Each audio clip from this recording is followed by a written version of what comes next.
ওকে 3rd degree torture করো। ওর মুখ থেকে কিছু বেরোলেই আমাকে ইনফর্ম করবে। ঠিক আছে স্যার।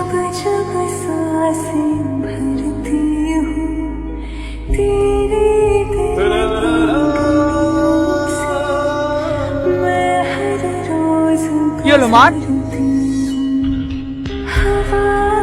আমি পারবো না। কেন পারবি নি? তোর ভাই বলে? ও তোর ভাই না, ও তোর ভাই হলে এরকম জঘন্য কাজ কখনো করতে পারতো না। মার ওকে। কি হলো মার?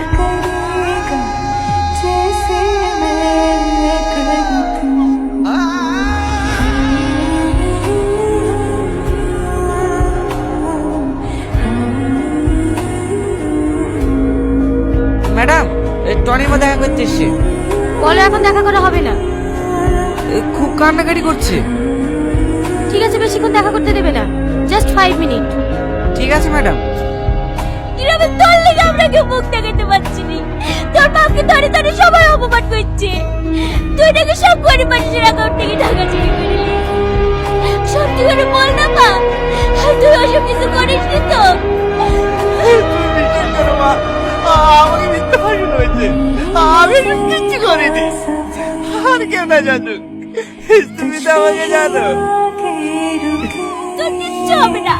আমার যে হাতের মালা দুটো ছিল, সে দুটো বেঁচে তোর আব্বাকে উকিলের কাছে পাঠিয়েছি। এই সপ্তাহের মধ্যে তোকে ছাড় করে নিয়ে যাবো। চলেন চলেন, টাইম শেষ হয়ে গেছে। তুই কিন্তু চিন্তা করিস না মধু, সব ঠিক হয়ে যাবে। হ্যালো স্যার, আপনাদের একজনকে ধরে ফেলেছি। না স্যার, কিন্তু ওকে যেভাবে টর্চার করছে ও মনে হয় সব ভুলেই ফেলবে। যত তাড়াতাড়ি সম্ভব আপনারা জায়গা চেঞ্জ করে ফেলেন।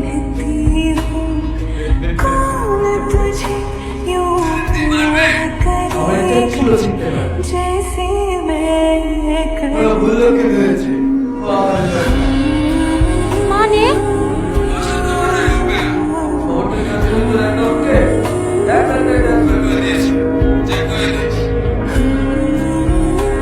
হ্যাঁ স্যার, এসেছে। ওকে মেয়েদের গিফট চেক করা, জানিয়ে যা। ওর বাবা যে কত বড় নেতা হয়েছে তা আমি দেখছি। চলো।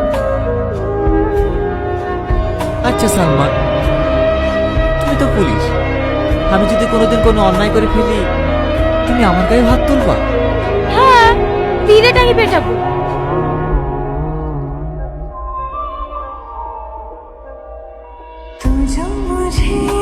কি হলো, দাঁড়িয়ে গেলে যে? বাড়ি যাবে না? যাচ্ছি।